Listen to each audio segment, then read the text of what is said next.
नमस्ते। The UPSC podcast channel में आपका स्वागत है। आज हमारी class 9th NCERT India and the contemporary world की सीरीज में हम chapter 2 socialism in Europe and the Russian revolution पर चर्चा करेंगे। तो चलिए कहानी शुरू करते हैं फ्रेंच रेवोल्यूशन से। पिछले चैप्टर में हमने देखा था कि कैसे आज़ादी और बराबरी यानी फ्रीडम और इक्वालिटी जैसे पावरफुल आइडियाज पूरे यूरोप में फैल गए। हाँ, ऐसा लगा जैसे किसी ने समाज की सदियों पुरानी नियमों की किताब फाड़कर फेंक दी हो और कहा हो चलो अब नए रूल्स बनाते हैं। बिल्कुल। देखिए 18वीं सदी से पहले समाज का स्ट्रक्चर एकदम फिक्स था। आप जिस परिवार में पैदा हुए, आपकी पहचान, आपके अधिकार, सब कुछ उसी से तय होता था। मतलब पावर किसके हाथ में थी? या तो एरिस्टोक्रेसी यानी राजघरानों और कुलीन लोगों के पास, या फिर चर्च के पास। लेकिन रेवोल्यूशन के बाद अचानक से लोगों को एहसास हुआ कि इसे बदला जा सकता है। और ये डिस्कशन सिर्फ यूरोप तक सीमित नहीं रहा है ना? नहीं, बिल्कुल नहीं। भारत में राजा राम मोहन रॉय और डिरोजियो जैसे थिंकर्स ने फ्रेंच रेवोल्यूशन के महत्व पर बात की।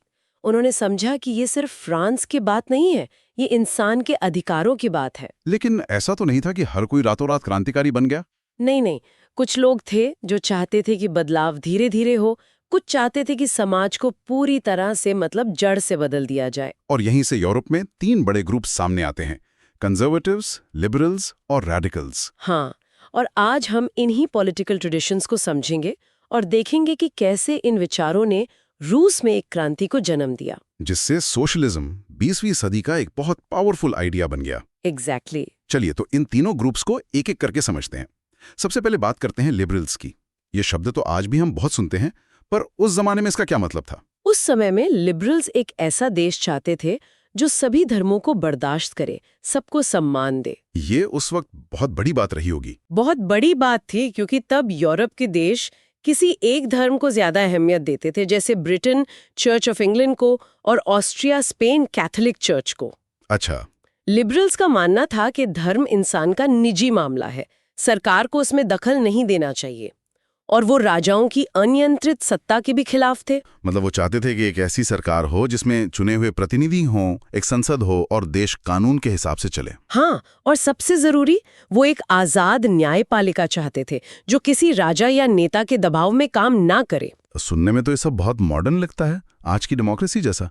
लेकिन यहाँ एक ट्विस्ट है। हाँ, ट्विस्ट ये है कि वे डेमोक्रेट्स नहीं थे। एग्जैक्टली। और यही सबसे दिलचस्प बात है। वे यूनिवर्सल एडल्ट फ्रेंचाइज यानी सभी वयस्कों को वोट देने का अधिकार, इसके पक्ष में नहीं थे। अच्छा, तो उनका मानना था कि वोट का हक किसे मिलना चाहिए? उनका मानना था कि वोट का हक मुख्य रूप से उन्हीं पुरुषों को मिलना चाहिए जिनके पास प्रॉपर्टी यानी संपत्ति है। और वो महिलाओं के बारे में? महिलाओं को तो वो वोट देने के अधिकार के बिल्कुल खिलाफ थे। तो लिबरल समाज बदलना तो चाहते थे, लेकिन पावर सिर्फ अमीर लोगों के हाथ में रखना चाहते थे। बिल्कुल।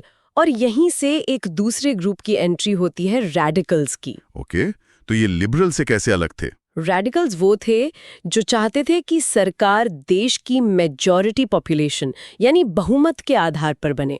वो असली लोकतंत्र की बात कर रहे थे। और महिलाओं के वोट देने के अधिकार पर इनका क्या कहना था? कई रेडिकल्स ने महिलाओं के मताधिकार आंदोलन यानी वुमेन्स सफ्रेजेट मूवमेंट्स का खुलकर समर्थन किया। ये तो उस वक्त बहुत ही प्रोग्रेसिव सोच थी। हाँ, और लिबरल्स के विपरीत वे बड़े जमींदारों और अमीर फैक्ट्री मालिकों को जन्म से मिलने वाले विशेषाधिकारों के सख्त खिलाफ थे। तो क्या वो प्राइवेट प्रॉपर्टी यानी निजी संपत्ति के ही खिलाफ थे? पूरी तरह से नहीं। यहाँ एक बहुत बारीक फर्क है। वे निजी संपत्ति के अस्तित्व के खिलाफ नहीं थे, लेकिन उन्हें इस बात से दिक्कत थी कि देश की ज्यादातर दौलत बस कुछ ही लोगों के हाथों में जमा हो गई है। सही पकड़ा। मतलब वो आज की भाषा में कहें तो वेल्थ इनइक्वालिटी के खिलाफ थे। और तीसरा ग्रुप कंजर्वेटिव्स, जैसे कि नाम से ही लगता है, ये तो बदलाव के सख्त खिलाफ होंगे। पहले तो बिल्कुल थे। 18वीं सदी में कंजर्वेटिव्स किसी भी तरह के बदलाव के विचार के खिलाफ थे। लेकिन फ्रेंच रेवोल्यूशन ने उनकी भी सोच बदल दी होगी। हाँ, 19वीं सदी तक वे मानने लगे थे कि कुछ बदलाव तो अनअवॉइडेबल है, उसे टाला नहीं जा सकता। तो फिर वो क्या चाहते थे? वो चाहते थे कि ये बदलाव बहुत धीरे धीरे हो और अतीत का सम्मान करते हुए हो। A slow gradual process. मतलब एकदम से सब कुछ मत बदलो। हाँ, हमारी परंपराओं और संस्थाओं की इज्जत करो। तो फ्रेंच रेवोल्यूशन के बाद पूरे 19वीं सदी में इन्हीं अलग अलग विचारों के बीच टकराव चलता रहा। और ये सारे पॉलिटिकल चेंजेस एक बहुत बड़े सामाजिक और आर्थिक बदलाव के दौर में हो रहे थे। हाँ, इंडस्ट्रियल रेवोल्यूशन, नए शहर बस रहे थे, इंडस्ट्रियल रीजन्स डेवलप हो रहे थे, रेलवे का विस्तार हो रहा था। ऐसा लग रहा था जैसे दुनिया की रफ्तार अचानक तेज हो गई हो। और इस इंडस्ट्रियलाइजेशन की एक मानवीय कीमत थी। पुरुष, महिलाएं, बच्चे सब गांव से निकलकर फैक्ट्रियों में काम करने आए। काम के घंटे बहुत लंबे थे और मजदूरी बहुत कम। बहुत कम, और बेरोजगारी तो आम बात थी, खासकर जब इंडस्ट्रियल गुड्स की डिमांड कम होती थी। तो मालिकों को मजदूरों को निकालने में 1 मिनट भी नहीं लगता होगा। बिल्कुल, और शहर तेजी से बढ़ रहे थे, इसलिए रहने और साफ सफाई की भी बड़ी समस्याएं थीं। झुग्गियां बन रही थीं जहां न साफ पानी था न सफाई। इस माहौल में लिबरल्स और रेडिकल्स इन समस्याओं का समाधान ढूंढ रहे थे। लेकिन यहाँ एक और पैराडॉक्स है। क्या? इन लिबरल्स और रेडिकल्स में से कई तो खुद प्रॉपर्टी ओनर्स और एम्प्लॉयर्स थे। उन्होंने ट्रेड या इंडस्ट्री से पैसा कमाया था। फिर वो क्यों बदलाव की बात कर रहे थे? एक्चुअली वो एरिस्टोक्रेसी यानी जन्म से मिले विशेषाधिकारों के खिलाफ थे, क्योंकि वो व्यवस्था उनके आगे बढ़ने में रुकावट थी। अच्छा, तो वो चाहते थे कि समाज में पावर पैसे और मेहनत से मिले, ना कि खानदान से। एग्जैक्टली और उनका ये भी मानना था कि अगर वर्कफोर्स हेल्दी और एजुकेटेड होगी तो प्रोडक्शन बढ़ेगा और देश की इकोनॉमी को फायदा होगा, जिससे अंत में उन्हें भी फायदा होगा। हाँ, इसी दौरान राष्ट्रवाद यानी नेशनलिज्म का विचार भी जोर पकड़ रहा था। इटली में ग्यूसेप माज़ीनी का नाम बहुत बड़ा था। हाँ, उन्होंने सीक्रेट सोसाइटीज बनाई ताकि इटली को एक नेशन बनाया जा सके जहां सभी नागरिकों को बराबर अधिकार मिले। उनकी लिखी चीजें भारत में भी पढ़ी जाती थीं। और अब आते हैं इस चैप्टर के सेंट्रल आइडिया पर, सोशलिज्म। ये शायद समाज को बदलने का सबसे दूरगामी विजन था। सोशलिस्ट प्राइवेट प्रॉपर्टी यानी निजी संपत्ति के खिलाफ थे। उन्हें लगता था कि यही उस समय की सभी सामाजिक बुराइयों की जड़ है। हाँ, उनकी लॉजिक सिंपल थी। जो लोग प्रॉपर्टी जैसे फैक्ट्री या जमीन के मालिक थे, वो सिर्फ अपने पर्सनल गेन के बारे में सोचते थे, उन वर्कर्स के वेलफेयर के बारे में नहीं जो उस प्रॉपर्टी को प्रोडक्टिव बनाते थे। बिल्कुल। तो सोशलिस्टों का कहना था कि अगर कोई एक इंसान नहीं बल्कि पूरा समाज मिलकर प्रॉपर्टी को कंट्रोल करे तो कलेक्टिव सोशल इंटरेस्ट पे ज्यादा ध्यान दिया जाएगा। हाँ, तब फैसले मुनाफे के लिए नहीं बल्कि समाज की भलाई के लिए लिए जाएंगे। लेकिन बिना निजी संपत्ति के समाज चलेगा कैसे? इसको लेकर भी सोशलिस्टों के अलग अलग विचार थे। हाँ, कुछ कोऑपरेटिव्स के आइडिया में विश्वास करते थे, जैसे रॉबर्ट ओवेन जो खुद एक इंग्लिश मैन्युफैक्चरर थे। उन्होंने इंडियाना में यूएसए में न्यू हार्मनी नाम की एक कोऑपरेटिव कम्युनिटी बनाने की कोशिश की। एक तरह का एक्सपेरिमेंट था ये। हाँ, वहीं फ्रांस में लुइस ब्लॉन्क जैसे सोशलिस्ट चाहते थे कि सरकार कोऑपरेटिव्स को एनकरेज करे और पूंजीवादी कारखानों की जगह ले ले। मतलब ये कोऑपरेटिव्स ऐसे एसोसिएशंस होते हैं जहां लोग मिलकर सामान बनाते और मुनाफे को सदस्यों के काम के हिसाब से बांट लेते हैं। सही है, मतलब जिसने जितना काम किया उसे उतना हिस्सा मिलेगा। और फिर इस बहस में कहानी में एंट्री होती है 2 सबसे बड़े नामों की, कार्ल मार्क्स और फ्रेडरिक एंगल्स। उन्होंने इस आर्ग्यूमेंट में नए आइडियाज जोड़े। मार्क्स ने तर्क दिया कि इंडस्ट्रियल सोसाइटी कैपिटलिस्ट यानी पूंजीवादी है। कैपिटलिस्ट्स फैक्ट्रियों में लगी कैपिटल के मालिक हैं और उनका प्रॉफिट वर्कर्स द्वारा प्रोड्यूस किया जाता है। मार्क्स का मानना था कि वर्कर्स जो वैल्यू क्रिएट करते हैं उसका एक छोटा सा हिस्सा ही उन्हें वेजेस के तौर पर मिलता है। हाँ, और बाकी सारा सरप्लस वैल्यू प्रॉफिट बनकर कैपिटलिस्ट की जेब में चला जाता है। तो मार्क्स के हिसाब से इसका सोल्यूशन क्या था? रेवोल्यूशन।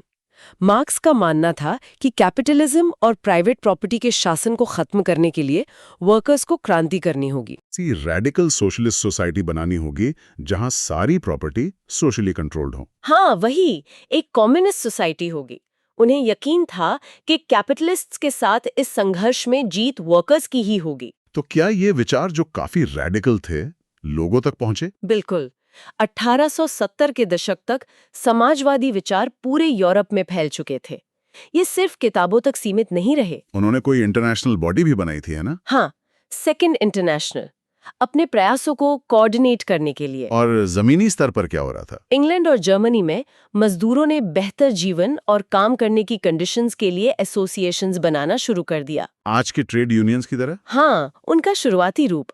ये एसोसिएशंस मुश्किल समय में अपने सदस्यों की मदद के लिए फंड बनाते थे और काम के घंटे कम करने और वोट का अधिकार देने की मांग करते थे। मतलब अब मजदूर संगठित हो रहे थे और राजनीति में भी दखल दे रहे थे। हाँ, जर्मनी में इन एसोसिएशंस ने सोशल डेमोक्रेटिक पार्टी SPD के साथ मिलकर काम किया और उसे संसदीय सीटें जीतने में मदद की। और ब्रिटेन में लेबर पार्टी और फ्रांस में सोशलिस्ट पार्टी बन चुकी थी 1905 तक। हाँ, तो क्या सोशलिस्ट यूरोप में कहीं सरकार बनाने में कामयाब हुए? 1914 तक तो नहीं। हालांकि पार्लियामेंट्री पॉलिटिक्स में उनके मजबूत नेता थे और उनके विचारों ने कानून को आकार देना शुरू कर दिया था। लेकिन सरकारें कंजर्वेटिव्स, लिबरल्स और रेडिकल्स ही चलाते रहे। सोशलिस्ट अभी भी ऑपोजिशन में ही थे। हाँ, लेकिन एक घटना का जिक्र करना जरूरी है, पेरिस कम्यून ऑफ 1871। ये पेरिस में एक पॉपुलर अपराइजिंग थी। हाँ, जहां मार्च से मई 1871 के बीच कुछ समय के लिए शहर पर वर्कर्स, आम लोगों और पॉलिटिकल एक्टिविस्ट की एक पीपल्स गवर्नमेंट का कब्जा हो गया। तो ये एक तरह की छोटी सी क्रांति थी, आप कह सकते हैं। हालांकि इसे बाद में सरकारी सैनिकों ने बेरहमी से कुचल दिया, लेकिन दुनिया भर के समाजवादियों के लिए ये एक सिंबल बन गया होगा। बिल्कुल, उन्होंने इसे एक समाजवादी क्रांति की प्रस्तावना के रूप में मनाया। उन्हें लगा कि ये भविष्य की एक झलक है। यहीं से वर्कर्स का लाल झंडा यानी रेड फ्लैग और मार्सिलियाज गीत, जो बाद में फ्रांस का राष्ट्रगान बना, वो स्वतंत्रता के संघर्ष का प्रतीक बन गए। हाँ, पेरिस कम्यून एक हार थी, लेकिन एक सिंबॉलिक जीत भी थी। तो हमने देखा कि कैसे 19वीं सदी के यूरोप में इंडस्ट्रियल रेवोल्यूशन के बैकड्रॉप में लिबरल, रैडिकल, कंजर्वेटिव और सोशलिस्ट जैसे अलग अलग विचार आपस में टकरा रहे थे और विकसित हो रहे थे। और इसी के साथ हमने उस मंच को तैयार कर लिया है जिस पर 20वीं सदी की सबसे महत्वपूर्ण घटनाओं में से एक घटित होने वाली थी। एक ऐसा देश जहां इन विचारों में से एक को यानी सोशलिज्म को बड़े पैमाने पर लागू करने की कोशिश की गई, द रशियन रेवोल्यूशन। चलिए आगे बढ़ते हैं। ओके, अब हम रूसी क्रांति पर चर्चा करेंगे। साल 1917 रूस में दो बहुत बड़ी घटनाएं होती हैं।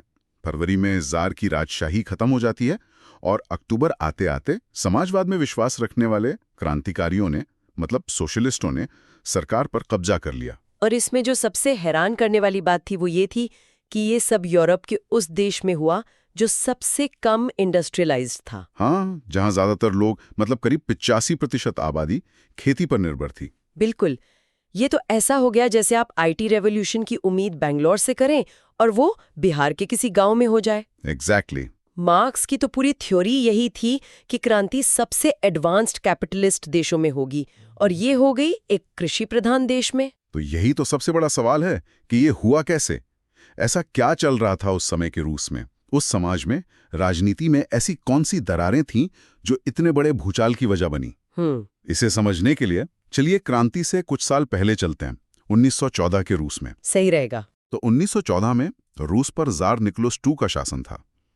और जब हम रूसी साम्राज्य की बात करते हैं तो हमारे दिमाग में बस मॉस्को और उसके आसपास का इलाका आता है। हाँ, जबकि असलियत में वो उससे कहीं ज्यादा बड़ा था। कितना बड़ा? आप कल्पना कीजिए एक ऐसा साम्राज्य जो बाल्टिक सागर से लेकर प्रशांत महासागर तक फैला हो। वाओ! आज के Finland, Latvia, Lithuania, Estonia, Poland के कुछ हिस्से, यूक्रेन, बेलारूस, ये सब उसी का हिस्सा थे। और ये तो सिर्फ यूरोप की बात हुई। मतलब पश्चिम में यूरोप और पूरब में एशिया, दोनों को छूता। बिल्कुल। इसमें आज के मध्य एशियाई देश जैसे कजाकिस्तान, उज्बेकिस्तान और जॉर्जिया, आर्मेनिया और अजरबैजान भी शामिल थे। मतलब आप सोचिए कितनी भाषाएं, कितने अलग अलग कल्चर, सब एक झंडे के नीचे। हाँ, और इतने बड़े साम्राज्य में जाहिर है अलग अलग धर्म के लोग भी रहते होंगे। राइट। बहुसंख्यक धर्म तो रूसी रूढ़िवादी ईसाई धर्म था, लेकिन कैथोलिक, प्रोटेस्टेंट, मुस्लिम और बौद्ध भी काफी बड़ी संख्या में थे। ये तो सुनने में कुछ कुछ भारत जैसा लगता है, विविधता में एकता वाला मामला। ऊपर से देखने में हाँ, लेकिन एक बहुत बड़ा फर्क था। यहाँ सारी शक्ति एक व्यक्ति के हाथ में थी, जार। कोई संसद नहीं, कोई लोकतंत्र नहीं, कुछ नहीं, बस एक राजा का निरंकुश शासन। तो इस विशाल साम्राज्य के ज्यादातर लोग, जो लगभग 85% थे, वो करते क्या थे? जाहिर है, खेती। हाँ। और ये आंकड़ा अपने आप में बहुत कुछ कहता है। उस समय फ्रांस और जर्मनी जैसे देशों में ये 40 से 50% के बीच था। अच्छा। तो आप अंदाजा लगा सकते हैं कि रूस की अर्थव्यवस्था कितनी ज्यादा कृषि पर आधारित थी। रूस अनाज का एक बड़ा एक्सपोर्टर भी था, पर इसका ये मतलब नहीं कि किसान बहुत खुशहाल थे। वो बस बाजार के लिए और अपनी जरूरतों के लिए अनाज उगाते थे। और शहरों का क्या हाल था? उद्योग, इंडस्ट्री कहाँ थी? उद्योग बस कुछ ही जगहों पर था, जिन्हें इंडस्ट्रियल पॉकेट्स कह सकते हैं, जैसे सेंट पीटर्सबर्ग और मॉस्को। ओके। यहाँ छोटे कारीगरों के वर्कशॉप्स भी थे और उनके साथ साथ बड़ी बड़ी फैक्ट्रियां भी। 1890 के दशक में जब रूस का रेलवे नेटवर्क फैला और फॉरेन इन्वेस्टमेंट आया तो कोयला उत्पादन दोगुना हो गया और लोहा स्टील का उत्पादन 4 गुना बढ़ गया। लेकिन इन फैक्ट्रियों में काम करने वाले मजदूरों के हालात कैसे थे? मैंने आपके सोर्सेज में पढ़ा कि काम के घंटे 15-15 घंटे तक हो सकते थे। हाँ, ये तो आज के हसल कल्चर की बात नहीं है, ये तो सचमुच में शोषण की इंतहा थी। बिल्कुल, हालात बहुत खराब थे। कहने को तो सरकार ने कुछ नियम बना रखे थे, जैसे मिनिमम वेजेस और काम के घंटों की सीमा। लेकिन वो लागू नहीं होते होंगे। होते नहीं थे। फैक्ट्री इंस्पेक्टर इन नियमों को लागू करा ही नहीं पाते थे। रिश्वतखोरी और फैक्ट्री मालिकों का प्रभाव इतना था कि नियम बस कागजों पर थे।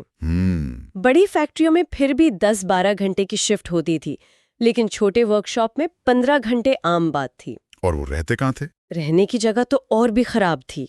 कमरों से लेकर बड़े बड़े डॉर्मेट्री तक, जहां मजदूर शिफ्ट में सोते थे। शिफ्ट में सोते थे मतलब एक ही बिस्तर पर अलग अलग शिफ्ट के लोग। हाइजीन और प्राइवेसी तो आप भूल ही जाइए।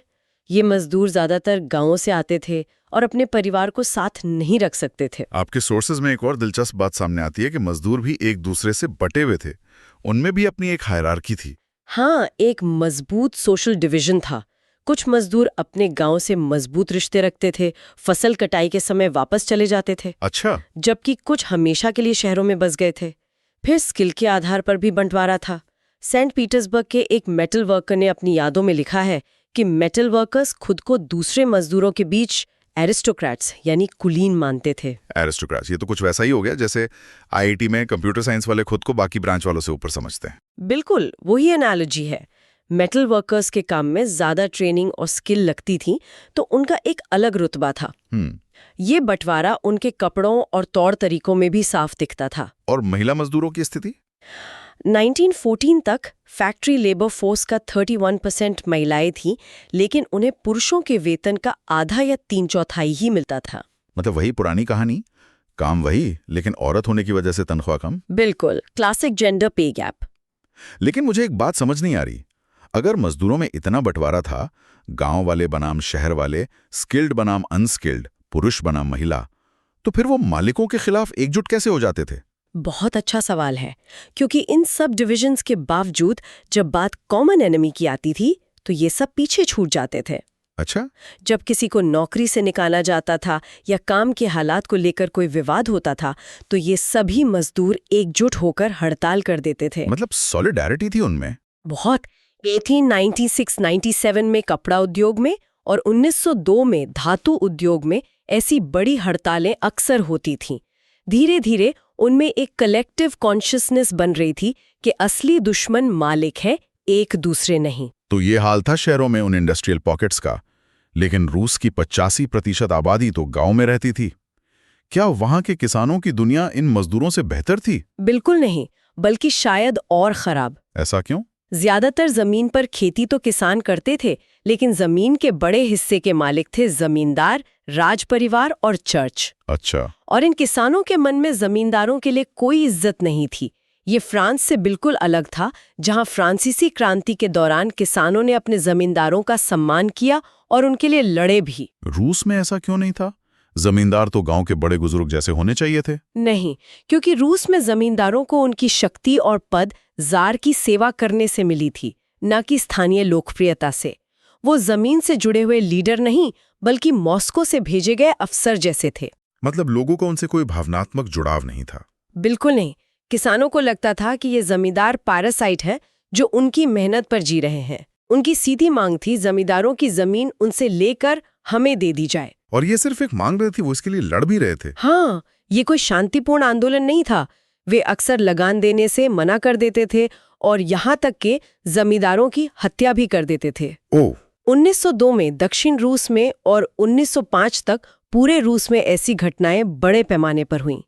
ये एक तरह का गेरिला वॉरफेयर था जो गांव में चल रहा था। आपके सोर्सेज में रूसी किसानों की एक और अनोखी प्रथा का जिक्र है, मेर या कम्यून। ये क्या था? ये बहुत दिलचस्प है और रूसी समाज को समझने के लिए बहुत जरूरी है। रूसी किसान समय समय पर अपनी जमीन को एक साथ मिला देते थे। मतलब पूल कर लेते थे। हाँ, पूल कर लेते थे। और उनका कम्यून यानी मीर उसे अलग अलग परिवारों की जरूरतों के हिसाब से बांट देता था। जरूरतों के हिसाब से? हाँ, जिसके परिवार में जितने लोग, उसे उतनी जमीन।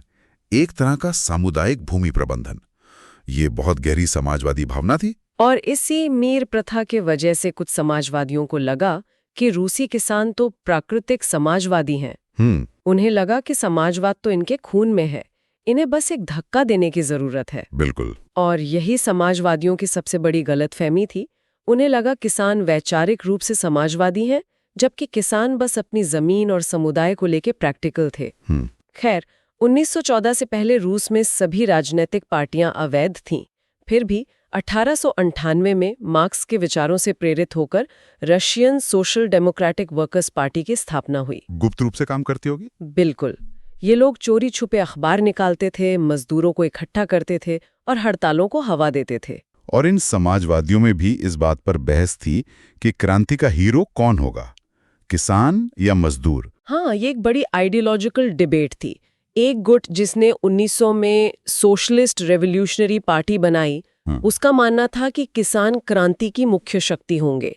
वो किसानों के अधिकारों के लिए लड़ते थे। लेकिन लेनिन जैसे सोशल डेमोक्रेट्स इससे सहमत नहीं थे। नहीं। लेनिन को किसानों पर भरोसा क्यों नहीं था? लेनिन का मानना था कि किसान एक नहीं है, उनमें डिफरेंशिएशन है। मतलब? कुछ गरीब हैं, कुछ अमीर, कुछ मजदूर हैं, तो कुछ ऐसे पूंजीपति हैं जो खुद मजदूरों से काम करवाते हैं। तो ये सब मिलकर एक समाजवादी आंदोलन का हिस्सा कैसे हो सकते हैं? उनका पूरा फोकस मजदूरों पर था। और फिर पार्टी के संगठन को लेकर भी दो गुट बन गए, बोल्शेविक और मेंशेविक। हाँ, ये नाम तो बहुत सुने हैं। इनके बीच क्या फर्क था? व्लादिमीर लेनिन, जो बोल्शेविक गुट के नेता थे, उनका तर्क था कि ज़ारशाही जैसे दमनकारी समाज में, जहां हर तरफ पुलिस का खौफ है, एक खुली पार्टी को जार की पुलिस आसानी से कुचल देगी। इसलिए क्रांति के लिए प्रोफेशनल क्रांतिकारियों की एक मजबूत डिसिप्लिन्ड टीम चाहिए, क्वालिटी ओवर क्वांटिटी। ओके। और मेंशेविक? वहीं मेंशेविकों का मानना था कि पार्टी सभी के लिए खुली होनी चाहिए, जैसा कि जर्मनी में था। वो पहले एक मजबूत मजदूर आंदोलन खड़ा करना चाहते थे, फिर क्रांति की बात सोचते। तो ये सब जमीन के नीचे चल रहा था और 1905 में एक बड़ा विस्फोट हुआ, जिसे 1905 की क्रांति कहा जाता है। ये अचानक कैसे भड़क उठी? 1904 का साल रूसी मजदूरों के लिए बहुत बुरा था। जरूरी चीजों की कीमतें इतनी तेजी से बढ़ीं कि उनकी असल कमाई, रियल वेजेस, 20% तक कम हो गई। 20%? ये तो बहुत ज्यादा है। हाँ, मतलब आपकी सैलरी उतनी ही है, पर आप उससे 20% कम सामान खरीद पा रहे हैं। महंगाई की जबरदस्त मार। और फिर कोई ट्रिगर पॉइंट रहा होगा? बिल्कुल। जब पिटुलोव आयरन वर्क्स से 4 सदस्यों को निकाल दिया गया, तो ये एक ट्रिगर पॉइंट बन गया।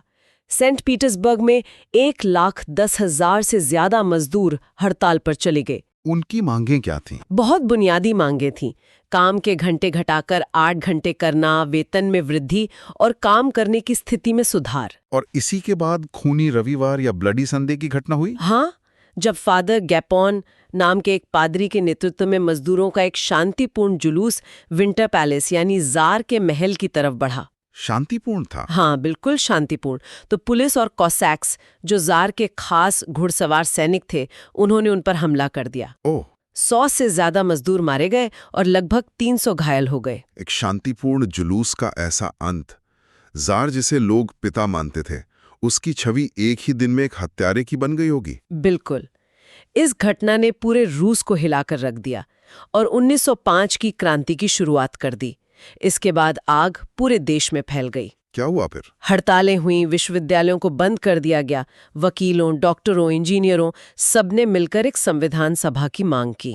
Constituent assembly? हाँ, वो चाहते थे कि देश का भविष्य अब जार नहीं बल्कि चुने हुए प्रतिनिधि तय करें। दबाव में आकर जार ने एक सलाहकार संसद बनाने की इजाजत दी, जिसे ड्यूमा कहा जाता था। इजाजत तो दी, लेकिन वो बस दिखावा था।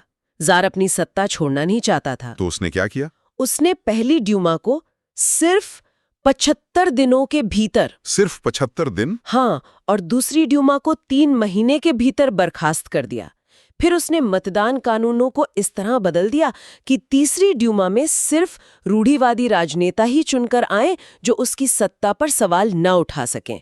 लिबरल्स और क्रांतिकारियों को बाहर का रास्ता दिखा दिया गया। और फिर 1914 में प्रथम विश्व युद्ध छिड़ गया। शुरुआत में तो रूस में युद्ध को लेकर काफी उत्साह था, है ना, एक देशभक्ति की लहर सी थी। हाँ, शुरुआत में लोगों ने जार निकोलस सेकंड का समर्थन किया, नेशनलिज्म की भावना बहुत तेज थी। लेकिन जैसे जैसे युद्ध आगे बढ़ा, जार ने ड्यूमा में मुख्य दलों से सलाह लेना बंद कर दिया।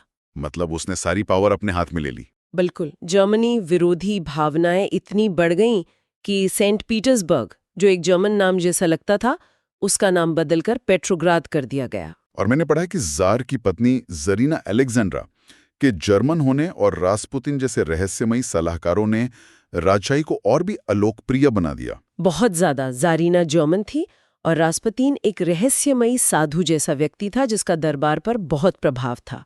लोगों के बीच अफवाहें थीं कि ये लोग देश के खिलाफ साजिश कर रहे हैं। तो इससे राजशाही की बची कुची क्रेडिबिलिटी भी खत्म हो गई। हाँ, युद्ध का असर भी तो बहुत विनाशकारी था। बहुत ज्यादा। रूस की सेना जर्मनी और ऑस्ट्रिया में 1914 और 1916 के बीच बुरी तरह हार रही थी। 1917 तक 70 लाख से ज्यादा सैनिक हताहत हो चुके थे। 70 लाख? ये एक बहुत बड़ा नंबर है, और जब रूसी सेना पीछे हटती तो वह फसलों और इमारतों को नष्ट कर देती थी ताकि दुश्मन को कुछ न मिले। स्कॉर्च्ड अर्थ पॉलिसी। हाँ, इसकी वजह से रूस के अंदर 30 लाख से ज्यादा लोग शरणार्थी बन गए। सैनिक अब ऐसा युद्ध नहीं लड़ना चाहते थे जिसमें वो सिर्फ मर रहे थे और पीछे हट रहे थे। तो फ्रंट पे तो ये हाल था, लेकिन देश के अंदर आम लोगों पर क्या बीत रही थी? युद्ध का उद्योग पर भी गंभीर प्रभाव पड़ा। बाल्टिक सागर पर जर्मन नियंत्रण के कारण औद्योगिक सामान की सप्लाई बंद हो गई। 1916 तक रेलवे लाइनें टूटने लगी। देश के सभी सक्षम पुरुषों को युद्ध में बुला लिया गया, जिससे फैक्ट्रियों और खेतों में मजदूरों की जबरदस्त कमी हो गई। और खाने पीने का संकट? ये सबसे बड़ी समस्या बन गई। अनाज का बड़ा हिस्सा सेना को खिलाने के लिए भेजा जा रहा था। शहरों में लोगों के लिए रोटी और आटे की कमी हो गई। और इसका नतीजा क्या हुआ? 1916 की सर्दियों तक रोटी की दुकानों पर दंगे आम हो गए थे। लोग घंटों बर्फ में लाइन में खड़े रहते थे और फिर भी उन्हें खाली हाथ लौटना पड़ता था। तो एक तरफ थका हुआ सिपाही जिसे युद्ध नहीं लड़ना, दूसरी तरफ भूखा शहरी जिसे रोटी नहीं मिल रही, और तीसरी तरफ गुस्से से भरा किसान जिसे जमींदार की जमीन चाहिए। और इन सब के ऊपर एक ऐसी सरकार जो अपनी ही दुनिया में मग्न थी, जिसे लोगों की कोई परवाह नहीं थी। ये था फरवरी 1917 से ठीक पहले का रूस। आपने बिल्कुल सही सारांश दिया। एक बड़े स्ट्रक्चरल चेंज के लिए सारे तत्व मौजूद थे। पूरा पावर स्ट्रक्चर हिलने वाला था। समाज के हर तबके में गुस्सा और निराशा थी। बस एक चिंगारी की जरूरत थी। चलिए आगे बढ़ते। ठीक है, तो अब हम आते हैं पेट्रोग्राड की फरवरी क्रांति पर। साल था 1917 और माहौल बहुत ही गंभीर था। लेकिन हम यहाँ सिर्फ तारीखें दोहराने नहीं वाले हैं। बिल्कुल नहीं। सोर्सेस के जरिए हम ये समझने की कोशिश करेंगे कि कैसे सदियों पुरानी राजशाही सिर्फ 8 दिनों में ताश के पत्तों की तरह ढहेगी। बिल्कुल। और इस कहानी को समझने के लिए शहर का भूगोल, उसकी ज्योग्राफी को समझना बहुत जरूरी है। अच्छा। पेट्रोग्राड, जिसे आज हम सेंट पीटर्सबर्ग कहते हैं, वो नेवा नदी के किनारों पर बसा था। और ये नदी सिर्फ एक ज्योग्राफिकल डिवीजन नहीं थी, बल्कि एक सोशल एंड इकोनॉमिक डिवाइड था, एक साफ बंटवारा। ये बंटवारा किस तरह का था? मतलब देखिए, नदी के दाहिने किनारे पर यानी राइट बैंक पर थे सारे मजदूरों के क्वार्टर्स और फैक्ट्रियां। ओके। और बाएं किनारे पर लेफ्ट बैंक पर थे फैशनेबल इलाके, विंटर पैलेस, सारी सरकारी इमारतें, जिसमें ड्यूमा यानी उनकी संसद भी शामिल थी। अरे वाह, ये तो कुछ दिल्ली ऐसा ही है ना? बिल्कुल। जैसे एक तरफ ल्यूटियन जोन है जहां सत्ता के केंद्र हैं, और दूसरी तरफ बाकी शहर जहां आम लोग रहते हैं, काम करते हैं। ये सिर्फ एक नदी नहीं थी, ये 2 अलग-अलग दुनियाओं को बांटती थी। समझ गया। और सोर्स बताता है कि 1917 की सर्दियों में राइट बैंक पे, मतलब मजदूरों के क्वार्टर्स में, खाने की बहुत भारी कमी हो गई थी। ऊपर से कड़ाके की ठंड और भारी बर्फबारी, मतलब हालत बहुत ही ज्यादा खराब थी। जीने के लाले पड़े हुए थे। और इसी माहौल में एक पॉलिटिकल पावर स्ट्रगल भी चल रहा था। जार यानी राजा ड्यूमा को भंग करना चाहते थे। क्यों? उन्हें लग रहा था कि ये संसद उनकी सत्ता को चुनौती दे रहे हैं और दूसरी तरफ संसद थे जो चाहते थे कि एक चुनी हुई सरकार बनी रहे, तानाशाही ना हो। ये तो कुछ वैसा ही है जैसे किसी कंपनी का सीईओ एक बड़े संकट के समय बोर्ड ऑफ डायरेक्टर्स को ही निकालने की कोशिश करे। एग्जैक्टली माहौल पूरी तरह से विस्फोटक था, सब कुछ एक चिंगारी का इंतजार कर रहा था। और फिर 22 फरवरी को वो चिंगारी भड़की। दाहिने किनारे की एक फैक्ट्री में तालाबंदी हो गई। और अगले ही दिन इसके समर्थन में 50 और फैक्ट्रियों के मजदूरों ने हड़ताल कर दी। 50? और यहाँ एक बहुत दिलचस्प बात है जो अक्सर इतिहास की किताबों में दब जाती है। वो क्या?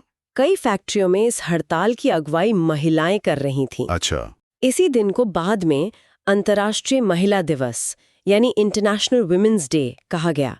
ये कोई प्लान्ड इवेंट नहीं था, ये महिलाओं के गुस्से और उनकी लीडरशिप का नतीजा था। और सोर्स में इसका एक बहुत ही जबरदस्त उदाहरण है, मार्फा वासिलेवा की कहानी। हाँ, वो कहानी दिखाती है कि ये लीडरशिप कितनी जमीनी स्तर की थी। बताइए उसके बारे में। मार्फा जो थी वो लॉरेंज टेलीफोन फैक्ट्री में एक मिलिंग मशीन ऑपरेटर थी। महिला दिवस के दिन सुबह महिला मजदूरों ने पुरुष सहकर्मियों को लाल रंग के भोंटे भेंट किए थे। एक तरह का उत्सव का माहौल था। फिर मार्फा ने अचानक बस यूं ही काम बंद कर दिया और हड़ताल की घोषणा कर दी, बिना किसी से पूछे, बिना किसी प्लानिंग के। मैनेजमेंट ने क्या किया? मैनेजमेंट ने उसे डराने के बजाय उसे एक रोटी भेजी। शायद सोचा कि भूखी होगी, रोटी खाकर काम पर लग जाएगी। उसने रोटी तो ले ली, लेकिन काम पर वापस जाने से इनकार कर दिया। अच्छा। और जब एडमिनिस्ट्रेटर ने उससे पूछा कि वो काम क्यों नहीं कर रही, तो उसका जवाब दिल छू लेने वाला था। क्या कहा उसने? उसने कहा, मैं अकेली पेट नहीं भर सकती जब दूसरे भूखे हो। I cannot be the only one who is satiated when others are hungry. Wow. ये सिर्फ अपनी भूख की बात नहीं थी, ये एक कलेक्टिव कॉन्शियसनेस की भावना थी। ये समझ कि मेरी परेशानी दूसरों की परेशानी से जुड़ी हुई है। और एक इंसान की हिम्मत ने, एक वाक्य ने पूरे आंदोलन को चिंगारी दे दी। बिल्कुल। इसके बाद फैक्ट्री की दूसरी महिलाएं भी मार्फा के समर्थन में आ गईं। देखते ही देखते पुरुषों ने भी अपने औजार नीचे रख दिए और पूरी भीड़ सड़क पर उतर आई। और ये प्रदर्शनकारी अपने इलाकों से निकलकर शहर के केंद्र नेव्स्की प्रॉस्पेक्ट तक पहुंच गए। हाँ, सोचिए जरा, जैसे नोएडा या गुड़गांव के इंडस्ट्रियल एरिया के मजदूर प्रोटेस्ट करते हुए सीधे लुटियंस दिल्ली पहुंच जाएं। राइट। और सबसे अहम बात, जैसा कि सोर्स साफ बताता है, इस समय कोई भी पॉलिटिकल पार्टी इस आंदोलन को सक्रिय रूप से ऑर्गेनाइज नहीं कर रही थी। मतलब ये स्पॉन्टेनियस था। Completely spontaneous. जनता का गुस्सा था जो फूट पड़ा था। कोई नेता नहीं, कोई झंडा नहीं, बस भूखे और परेशान लोग। जब सरकार ने देखा कि फैशनेबल इलाके मजदूरों से घिर गए हैं, तो उन्होंने कर्फ्यू लगा दिया। प्रदर्शनकारी शाम तक तो चले गए, लेकिन 24 और 25 तारीख को फिर वापस आ गए।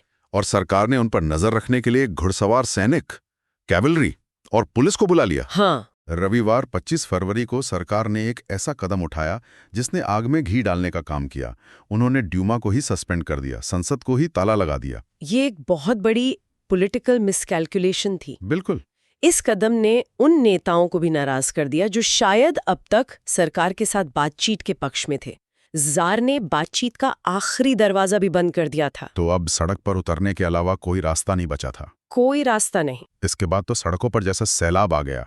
26 और 27 तारीख को लोगों ने पुलिस हेडक्वार्टर्स पर ही धावा बोल दिया। और अब नारे बदल चुके थे। वो कैसे? लोग सिर्फ रोटी नहीं मांग रहे थे, अब नारे लग रहे थे, रोटी, तनख्वाह, काम के घंटे कम करो और लोकतंत्र। डिमांड अब बेसिक सर्वाइवल से पॉलिटिकल राइट्स तक पहुंच चुकी थी। और फिर आया वो पल जिसने सब कुछ बदल दिया। हाँ, सरकार ने स्थिति को नियंत्रित करने के लिए फिर से कैवलरी को बुलाया और उन्हें प्रदर्शनकारियों पर गोली चलाने का आदेश दिया। और इस बार कैवलरी ने अपनी ही जनता पर गोली चलाने से इनकार कर दिया। क्या बात कर रही हैं? मतलब सरकार का अपनी सेना पर से कंट्रोल खत्म हो गया। खत्म। जिस बंदूक के दम पर सत्ता चलती है, उसी ने चलने से इनकार कर दिया। This was the ultimate game changer. बिल्कुल।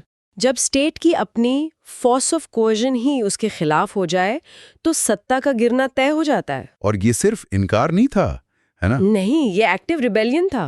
एक रेजिमेंट के बैरक में एक अफसर को गोली मार दी गई और 3 दूसरी रेजिमेंटों ने बगावत कर दी। और उन्होंने सिर्फ बगावत नहीं की, बल्कि हड़ताली मजदूरों के साथ शामिल होने का फैसला किया। अब ये सिर्फ मजदूरों का प्रदर्शन नहीं था, ये एक सशस्त्र विद्रोह बन चुका था। उस शाम तक सैनिक और हड़ताली मजदूर इकट्ठा हो गए और उन्होंने एक सोवियत या काउंसिल बनाई। और सबसे दिलचस्प बात यह है कि ये काउंसिल उसी बिल्डिंग में बनी जहां ड्यूमा की बैठक होती थी। इसका सांकेतिक महत्व बहुत बड़ा है। ये एक तरह से पुरानी सरकार की नाक के नीचे एक समानांतर सरकार, एक पैरेलल गवर्नमेंट बनाने जैसा था। इसी को ड्यूल पावर का स्ट्रक्चर कहते हैं। हाँ, बिल्कुल यही, जो आगे चलकर बहुत अहम साबित हुआ। ये तो एक तरह का टिकिंग टाइम बॉम्ब है। आप एक ही देश में, एक ही शहर में, एक ही इमारत से दो सरकारें नहीं चला सकते। बिल्कुल नहीं। एक आधिकारिक सरकार जिसे राजा ने सस्पेंड कर दिया है और दूसरी अनौपचारिक सरकार जिसे जनता और सेना का समर्थन हासिल है। किसी एक को तो हटना ही था। और हटना पुरानी सत्ता को ही पड़ा। अगले ही दिन एक प्रतिनिधिमंडल जार से मिलने गया। सैन्य कमांडरों ने भी उन्हें सलाह दी कि अब गद्दी छोड़ दें क्योंकि सेना उनके साथ नहीं है। और जार ने मान लिया। 2 मार्च को जार ने गद्दी छोड़ दी। बस कुछ ही दिनों के विरोध के बाद सदियों पुरानी रोमानोव राजशाही खत्म। ये दिखाता है कि जार की सत्ता अंदर से कितनी खोखली हो चुकी थी। बिल्कुल। इसके बाद सोवियत और डूमा के नेताओं ने मिलकर देश चलाने के लिए एक प्रोविजनल गवर्नमेंट यानी एक अंतरिम सरकार बनाई। और ये तय हुआ कि रूस का भविष्य एक संविधान सभा, एक कॉन्स्टिट्यूएंट असेंबली तय करेगी जिसे यूनिवर्सल अडल्ट सफरेज के आधार पर चुना जाएगा। हाँ, और इस तरह पेट्रोग्राड ने राजशाही को इतिहास बना दिया। तो राजशाही खत्म हो गई और एक प्रोविजनल गवर्नमेंट बन गई। इस सरकार में सेना के अधिकारी, जमींदार, उद्योगपति, मतलब पुराने एलीट के लोग काफी प्रभावशाली थे। हाँ, लेकिन इसमें लिबरल और सोशलिस्ट दोनों तरह के लोग थे। आते ही इन्होंने सार्वजनिक सभाओं और संगठनों पर लगे प्रतिबंध हटा दिए। एक तरह से आजादी का माहौल बना। लेकिन वो ड्यूअल पावर की समस्या तो अभी भी बनी हुई थी। पेट्रोग्राड सोवियत की तरह ही देश भर में हर जगह सोवियत बनने लगी। फैक्ट्रियों में, सेना की टुकड़ियों में, गांवों में। तो एक तरफ प्रोविजनल गवर्नमेंट थी जो ऑफिशियल सरकार थी, और दूसरी तरफ ये सोवियत थी जिनका जमीनी स्तर पर कंट्रोल बढ़ रहा था। बोल्शेविक नेता व्लादिमीर लेनिन अपने निर्वासन यानी एग्जाइल से रूस लौट आए। हाँ, लेनिन और बोल्शेविक 1914 से ही पहले विश्व युद्ध का विरोध कर रहे थे। वापस आते ही उन्होंने इस ड्यूअल पावर की स्थिति को भांप लिया और महसूस किया कि अब सोवियत को सत्ता अपने हाथ में लेने का समय आ गया है। उन्होंने अपनी 3 मुख्य मांगे रखी जिन्हें इतिहास में अप्रैल थीसिस के नाम से जाना जाता है। तो लेनिन के आते ही माहौल बदल गया। उनकी अप्रैल थीसिस में ऐसा क्या था जो इतना रैडिकल माना गया कि उनकी अपनी पार्टी के लोग भी चौंक गए? देखिए, लेनिन की ये 3 मांगे सिर्फ नारे नहीं थीं, ये एक ब्रिलियंट पॉलिटिकल स्ट्रैटेजी थी। उन्होंने उस वक्त की 3 सबसे बड़ी दुखती रगों पर हाथ रख दिया था। पहली, युद्ध तुरंत खत्म किया जाए। दूसरी, सारी जमीन किसानों को दी जाए।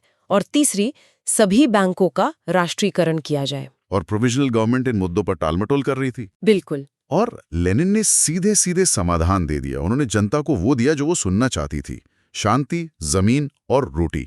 उन्होंने ये भी कहा कि बोल्शेविक पार्टी को अपना नाम बदलकर कम्युनिस्ट पार्टी रख लेना चाहिए। हाँ, ताकि उसके नए और ज्यादा रेडिकल इरादे साफ हों। लेकिन सोर्स कहता है कि शुरुआत में पार्टी के बाकी लोग उनकी इन बातों से हैरान थे। हाँ, हैरान थे। पार्टी के अंदर ज्यादातर लोगों को लगा कि अभी समाजवादी क्रांति के लिए सही समय नहीं आया है और प्रोविजनल गवर्नमेंट को समर्थन देना चाहिए। मतलब लेनिन अपनी ही पार्टी से भी एक कदम आगे सोच रहे थे। बहुत आगे। लेकिन अगले कुछ महीनों के घटनाक्रम ने पार्टी के बाकी लोगों की सोच भी बदल दी। गर्मियों तक मजदूरों का आंदोलन और फैल गया। औद्योगिक इलाकों में फैक्ट्री कमिटियां बनने लगीं, जो इंडस्ट्रियलिस्ट से सवाल करने लगीं कि वे फैक्ट्रियां कैसे चलाते हैं। अब वो सिर्फ बेहतर तनख्वाह नहीं बल्कि मैनेजमेंट में हिस्सेदारी की बात कर रहे थे। सेना में भी सोल्जर कमेटियां बन गई। सरकार ने इस फैलते असंतोष के खिलाफ कड़े कदम उठाने का फैसला किया। क्या किया उन्होंने? उन्होंने मजदूरों द्वारा फैक्ट्रियों को चलाने की कोशिशों का विरोध किया और नेताओं को गिरफ्तार करना शुरू कर दिया।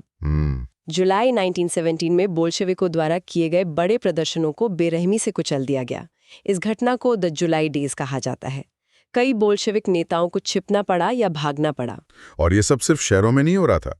सोर्स बताता है कि गांवों में किसान और उनके समाजवादी क्रांतिकारी नेता जमीन के पुनर्वितरण के लिए दबाव डाल रहे थे। बिल्कुल। एक मिनट, ये सोशलिस्ट रेवोल्यूशनरी बोल्शेविकों से अलग थे, है ना? बहुत अच्छा सवाल है।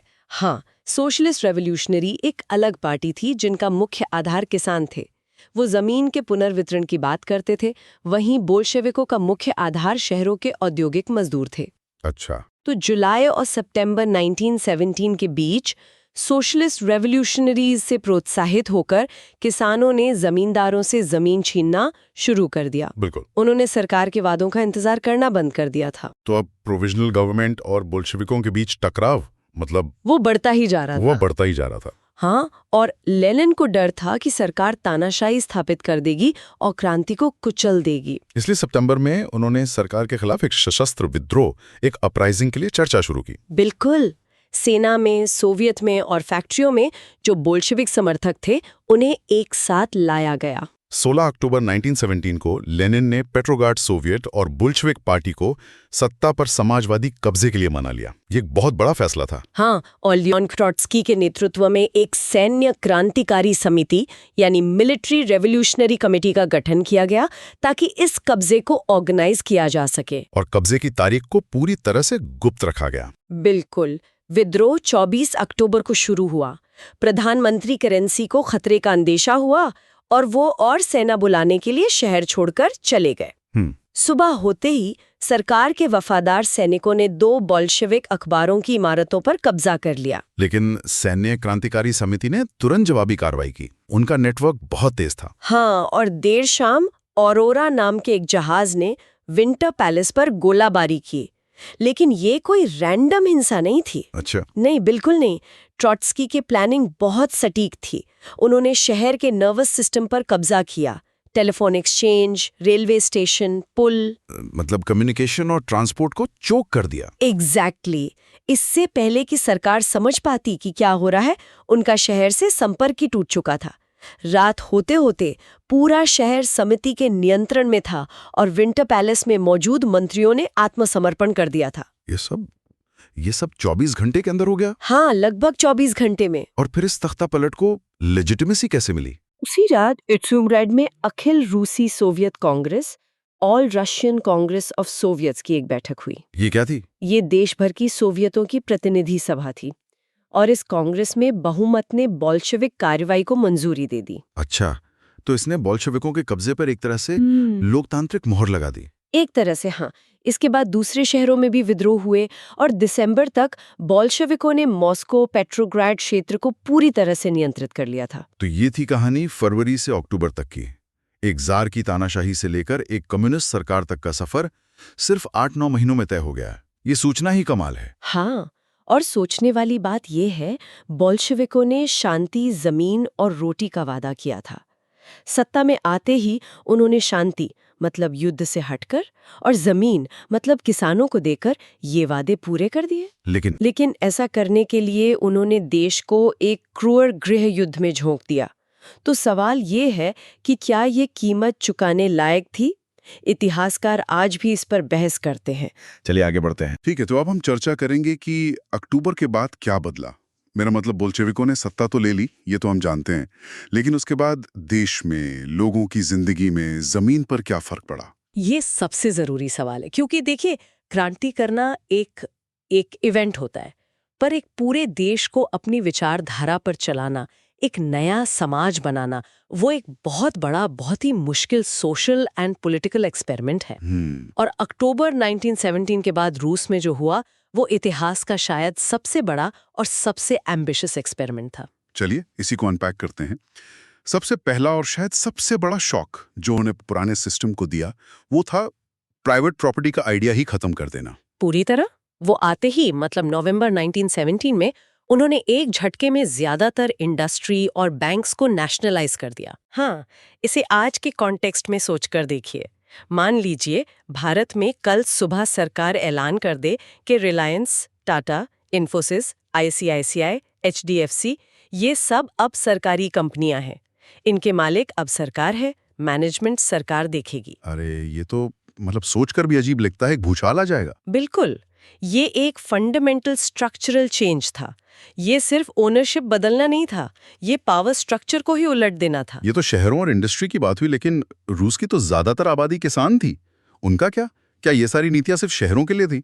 उनके लिए सबसे बड़ा मुद्दा हमेशा से जमीन ही रहा है। हाँ, और यही आगे चल के एक बहुत बड़ी समस्या भी बना। पर शुरुआत में बोल्शेविकों ने एक मास्टर स्ट्रोक खेला। उन्होंने जमीन को सामाजिक संपत्ति यानी सोशल प्रॉपर्टी घोषित कर दिया। सोशल प्रॉपर्टी, इसका मतलब क्या हुआ? इसका सीधा मतलब ये था कि किसानों को खुली छूट दे दी गई कि वो नोबिलिटी यानी अमीर जमींदारों की जमीनों पर जाकर कब्जा कर लें। अच्छा, तो मतलब सरकार ने एक तरह से कह दिया कि जाओ ले लो जमीन। हाँ बिल्कुल, ये वो वादा था जो लेनिन ने उनसे किया था, पीस, लैंड एंड ब्रेड। और इस एक कदम से उन्हें करोड़ों किसानों का जबरदस्त सपोर्ट मिला। मतलब एक तरह से जो सदियों से उनका सपना था, बिल्कुल, वो पूरा हो गया, अपनी जमीन का मालिक बनना। और शहरों में भी तो कुछ ऐसा ही हुआ था। मैंने सोर्स में पढ़ा कि बड़े बड़े घरों का बंटवारा कर दिया गया। हाँ, ये भी उसी बराबरी के प्रिंसिपल पर आधारित था। शहरों में एरिस्टोक्रेसी के जो बड़े बड़े महल और बंगले थे, उन्हें परिवार के साइज और जरूरत के हिसाब से बांटा गया। मतलब अगर मेरे पास 10 कमरों का घर है और यार परिवार में सिर्फ 4 लोग हैं, तो सरकार बाकी कमरे दूसरे जरूरतमंद परिवारों को दे सकती थी। ये सिर्फ रिसोर्स डिस्ट्रीब्यूशन नहीं था, ये पुराने अमीर वर्ग के स्टेटस और पावर पर एक सीधा हमला था। उनकी पहचान ही उनसे छीनी जा रही थी। बिल्कुल, और ये पहचान छीनने वाली बात सिर्फ घरों तक सीमित नहीं थी। पुराने टाइटल्स जैसे ड्यूक या प्रिंस सब बैन कर दिए गए।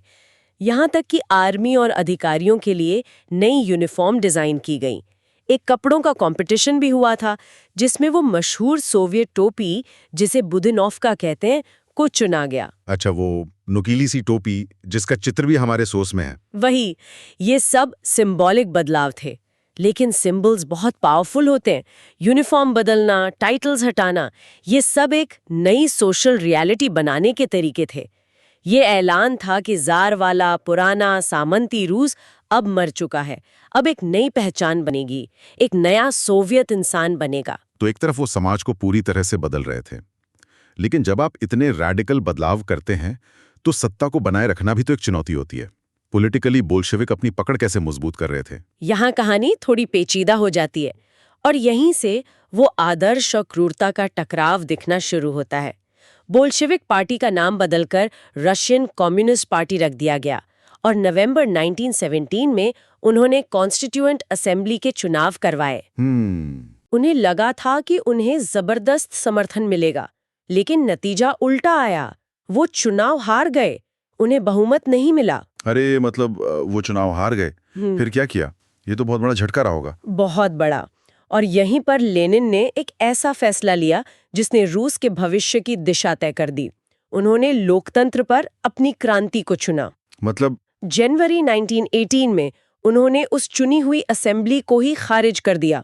उनका तर्क था कि all Russian Congress of Soviets इस असेंबली से ज्यादा लोकतांत्रिक है। असल में ये सत्ता पर अपनी पकड़ को मजबूत करने का एक तरीका था। तो एक तरह से उन्होंने कह दिया कि लोगों का वोट तभी मायने रखता है जब वो हमारे पक्ष में हो। सही पकड़ा। यहीं से रूस एक वन पार्टी स्टेट बनने की राह पर चल पड़ा। और जो लोग इस फैसले से सहमत नहीं थे, जो उनकी आलोचना करते थे, उनका क्या हुआ? उनके लिए थी गुप्त पुलिस, सीक्रेट पुलिस। पहले उसे चेका कहते थे, बाद में उसके नाम ओजीपीयू और एनकेवीडी हुए।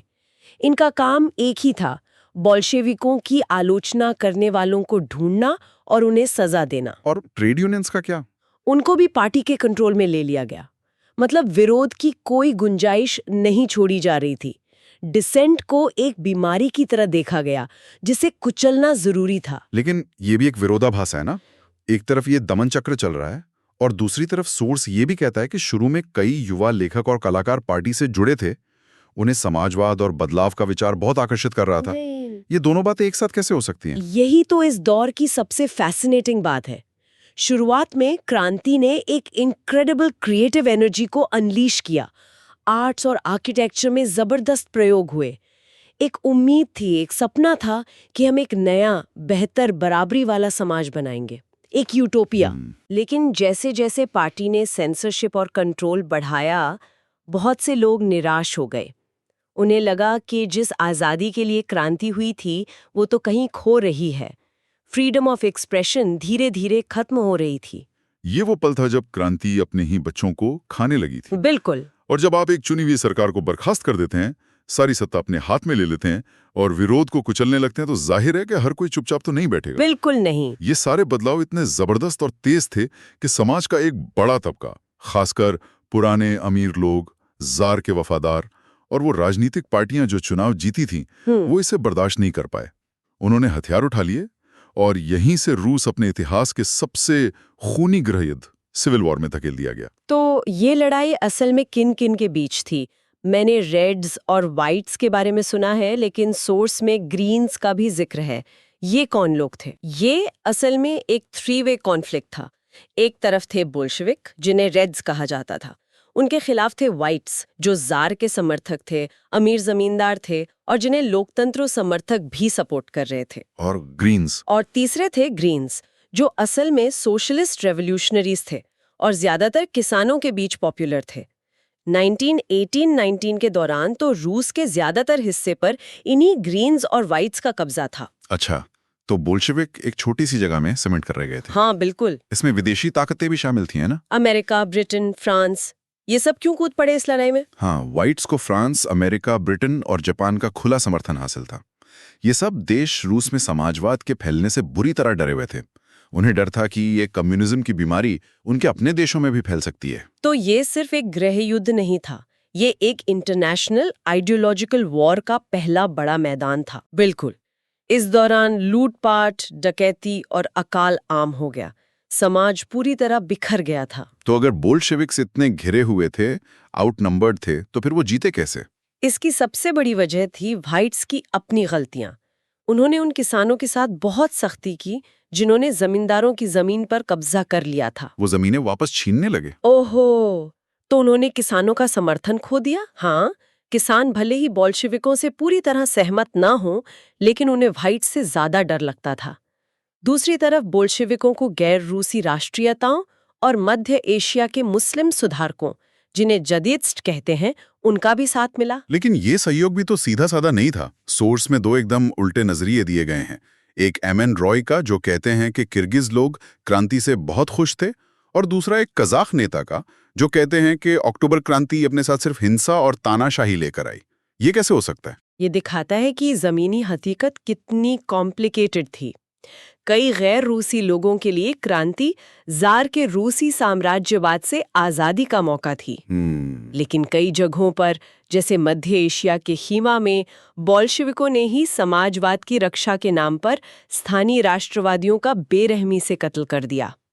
तो कई लोगों के लिए ये बस एक नए तरह का रूसी साम्राज्यवाद था जिसने लाल झंडा ओढ़ लिया था। इसी उलझन को सुलझाने के लिए शायद दिसंबर 1922 में सोवियत संघ यूएसएसआर बनाया गया, जिसमें गैर रूसी राष्ट्रीयताओं को पॉलिटिकल ऑटोनॉमी यानी अपनी सरकार चलाने का हक दिया गया। हाँ, कागज पर तो यही था। ये एक तरह का कॉम्प्रोमाइज था, लेकिन असल में उन पर कई ऐसी नीतियां थोपी गईं जो उन्हें पसंद नहीं थी। जैसे नोमैडिज्म, यानी जो लोग हमेशा से घूम घूम कर जीते आए थे, उन पर दबाव डाला गया कि वो अपनी पुरानी जीवन शैली छोड़ दें और एक जगह बस जाएं। एक तरह का फोर्स्ड मॉडर्नाइजेशन। बिल्कुल। इसलिए ये कोशिशें सिर्फ कुछ हद तक ही कामयाब रहीं। चलिए, तो सिविल वॉर खत्म हुआ, यूएसएसआर बन गया। अब बोल्शेविकों के सामने असली चुनौती थी एक समाजवादी समाज का निर्माण करना। यहीं पर 5 ईयर प्लान्स का जिक्र आता है। ये क्या था? ये सोवियत मॉडल का कोर आइडिया था, सेंट्रलाइज्ड प्लानिंग। इसे ऐसे समझिए जैसे एक बहुत बड़ी कंपनी का सीईओ पूरे देश की अर्थव्यवस्था चला रहा हो। वो तय करेगा कि देश में कितनी कारें बनेंगी, कितना गेहूं उगेगा और यहाँ तक कि एक डबल रोटी की कीमत क्या होगी। मतलब किसी को भी अपनी मर्जी से कुछ बनाने या बेचने की आजादी नहीं थी। सब कुछ मॉस्को से तय होता था। हाँ, सब कुछ मॉस्को में बैठे अधिकारियों के प्लान के हिसाब से चलता था। इसी आधार पर उन्होंने 5 वर्षीय योजनाएं बनाई। और उसका नतीजा क्या निकला? सोर्स में जो आंकड़े हैं वो तो हैरान करने वाले हैं। 1929 से 1933 के बीच तेल, कोयले और स्टील का उत्पादन 100% बढ़ गया। हाँ, 100%। नए नए फैक्ट्री, शहर बस गए। वो एक पोस्टर भी है जिसमें लिखा है, चिमनी से निकलता धुआं सोवियत रूस की सांस है। ये उस दौर की एम्बिशन को दिखाता है। यहाँ एक बहुत बड़ा विरोधाभास सामने आता है। सोवियत संघ दुनिया को दिखा रहा था कि बिना पूंजीवाद के भी तरक्की मुमकिन है। और ये आंकड़े हैरान करने वाले थे। उन्होंने 1 दशक में वो हासिल किया जो दूसरे देशों को करने में 1 सदी लगी। लेकिन इसके पीछे का सच ये था कि ये तरक्की मजदूरों के ही शोषण पर खड़ी थी। उन्हीं मजदूरों के नाम पर जिनके लिए ये क्रांति की गई थी। हाँ, मैग्नीटोगोर्क शहर में एक स्टील प्लांट सिर्फ 3 साल में बना दिया गया, लेकिन वहां मजदूरों की जिंदगी इतनी मुश्किल थी कि पहले ही साल में 550 बार काम बंद हुआ। सोर्स में एक डिटेल है जो दिल दहला देती है कि सर्दियों में -40 डिग्री तापमान में लोगों को टॉयलेट जाने के लिए चौथे माले से उतरकर सड़क पार करनी पड़ती थी। हाँ, ये सुनना भी मुश्किल है। मतलब एक तरफ सोवियत रूस की सांस वाला पोस्टर और दूसरी तरफ ये हकीकत। ये उस सपने और हकीकत के बीच की खाई को दिखाता है। इंसान की जान की, उसकी डिग्निटी की कोई कीमत नहीं थी। लक्ष्य था बस उत्पादन बढ़ाना, किसी भी कीमत पर। लेकिन कुछ अच्छी चीजें भी तो हुई, जैसे स्कूलिंग सिस्टम, मजदूरों और किसानों के लिए यूनिवर्सिटी के दरवाजे खोलना, फैक्ट्रियों में क्रेचेज ताकि महिलाएं काम कर सकें, सस्ता पब्लिक हेल्थ केयर। क्या ये सब सिर्फ दिखावा था? नहीं, दिखावा नहीं था। ये समाजवादी सपने का हिस्सा था और सरकार ने ये सब करने की पूरी कोशिश की। शिक्षा और स्वास्थ्य को आम लोगों तक पहुंचाना उनकी प्राथमिकता थी। लेकिन सरकारी संसाधन सीमित थे, इसलिए इसका असर हर जगह एक जैसा नहीं था।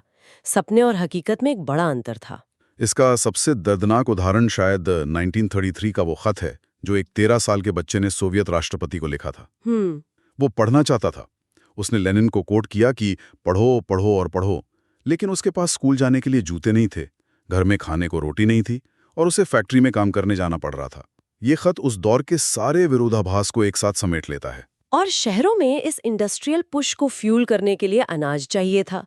यहीं से कहानी का सबसे भयानक मोड़ आता है, खेती का कलेक्टिवाइजेशन। 1927-28 तक सोवियत रूस के शहरों में अनाज की भारी कमी हो गई थी। सरकार ने दाम तय कर दिए थे, पर किसान उस दाम पर अपना अनाज बेचने को तैयार नहीं थे। यहीं पे लेनिन की मौत के बाद पार्टी के मुखिया स्टालिन की एंट्री होती है और वो अपने सख्त तरीकों के लिए जाने जाते थे। हाँ, स्टालिन का मानना था कि अमीर किसान, जिन्हें कुलैक्स कहा जाता था, और व्यापारी, वो ज्यादा कीमतों की उम्मीद में अनाज जमा कर रहे हैं, होर्डिंग कर रहे हैं। तो उन्होंने क्या किया? 1928 में पार्टी के सदस्यों ने गांव का दौरा किया, जबरन अनाज इकट्ठा किया और कुलकों के यहाँ छापे मारे। और फिर आया कलेक्टिवाइजेशन का फैसला। मतलब किसानों के छोटे छोटे खेतों को मिलाकर बड़े बड़े सरकारी फार्म्स यानी कोलखोज बनाना। तर्क ये दिया गया कि छोटे खेत मॉडर्न नहीं हो सकते, उनसे प्रोडक्शन नहीं बढ़ाया जा सकता। इसलिए कुलकों को खत्म करना, किसानों से उनकी जमीन छीनना और बड़े सरकारी नियंत्रण वाले खेत स्थापित करना जरूरी है। 1929 से पार्टी ने सभी किसानों को इन कलेक्टिव फार्म्स में काम करने के लिए मजबूर किया। और किसानों ने इसका जबरदस्त विरोध किया। सोर्स में लिखा है कि उन्होंने अपने ही मवेशियों को मार डाला। ये तो एक तरह का सेल्फ डिस्ट्रक्शन है। ये प्योर डेस्परेशन थी। उनका मानना था कि अगर हमारे पास कुछ रहेगा ही नहीं तो सरकार हमसे क्या लेगी। 1929 और 1931 के बीच मवेशियों की संख्या 1/3 कम हो गई और जिन्होंने भी कलेक्टिवाइजेशन का विरोध किया उन्हें कड़ी से कड़ी सजा दी गई।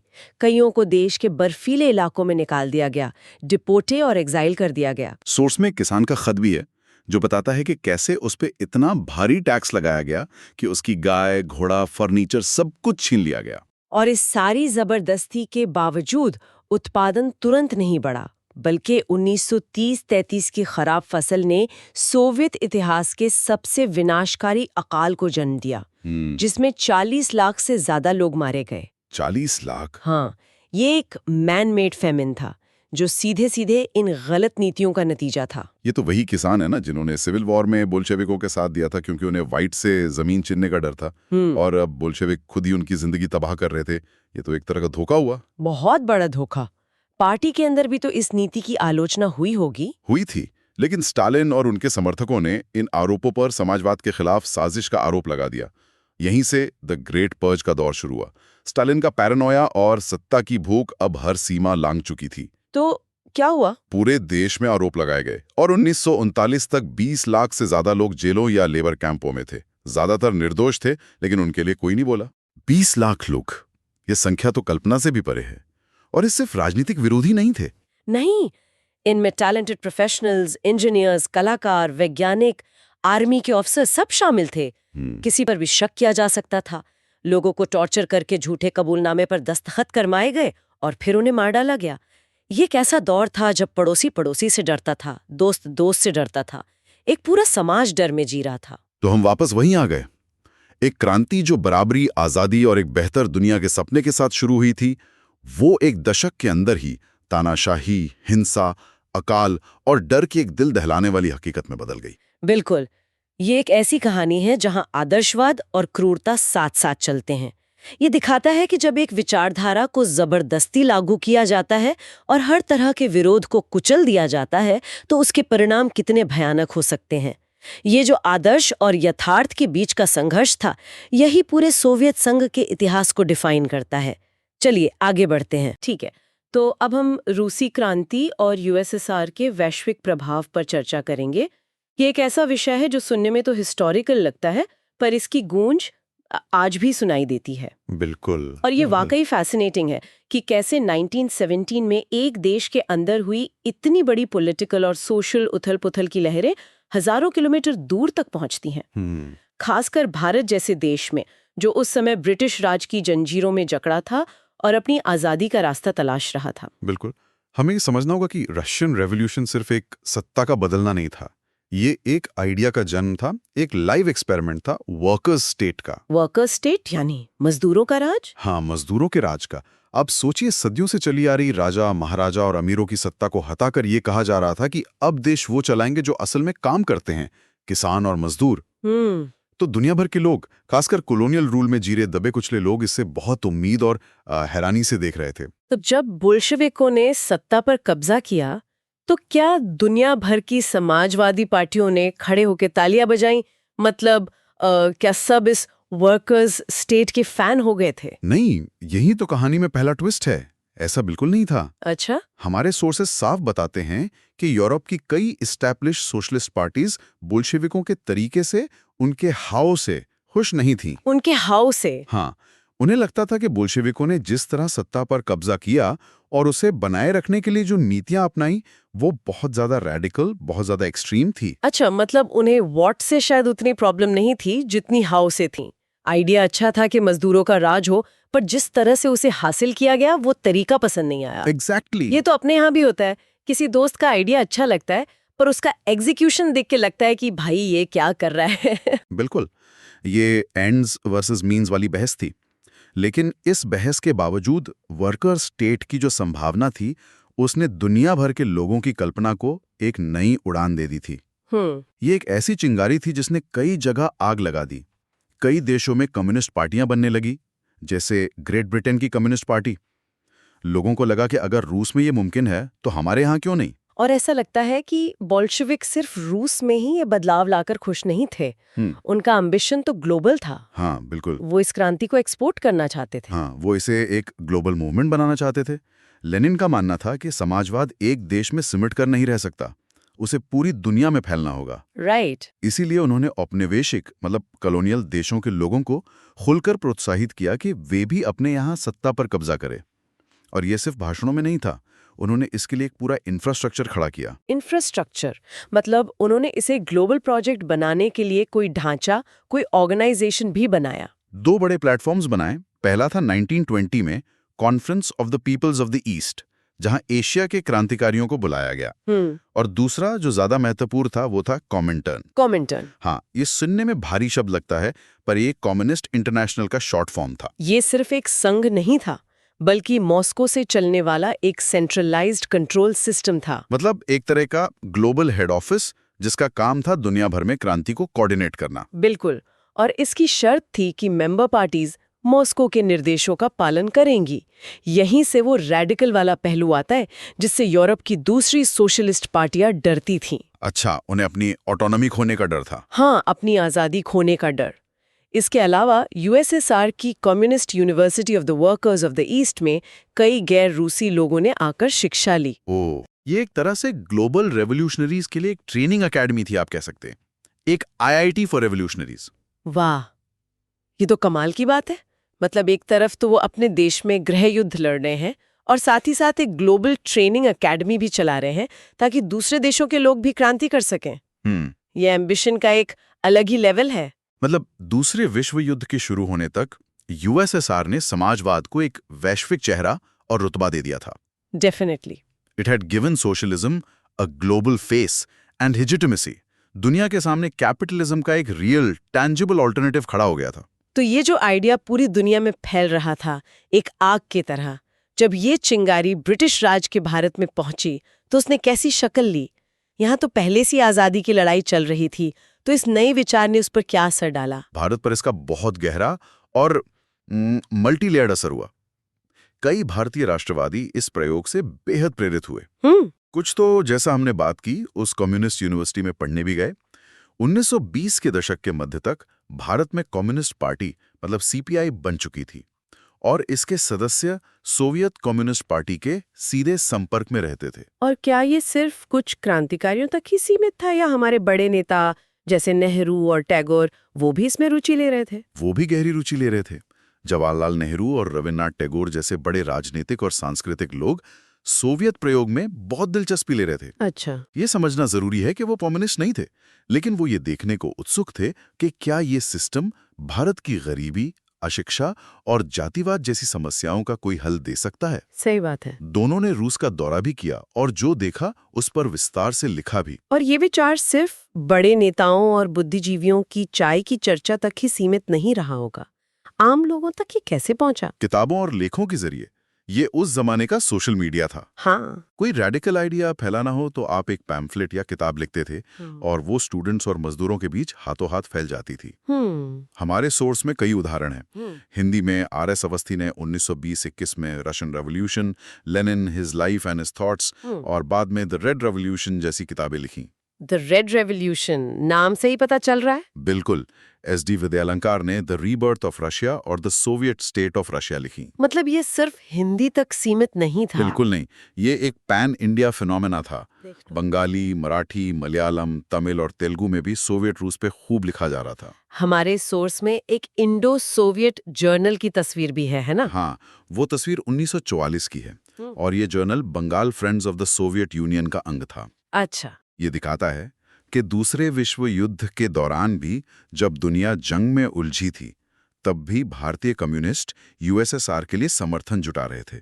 ये सिर्फ एक राजनैतिक विचारधारा नहीं रह गई थी, बल्कि एक गहरा कल्चरल और पॉलिटिकल कनेक्शन बन रहा था। ठीक है, तो ये तो हुई बड़ी बड़ी बातें, पार्टियां, किताबें, जर्नल, पर जब कोई भारतीय उस समय असल में वहां गया तो उसे कैसा लगा?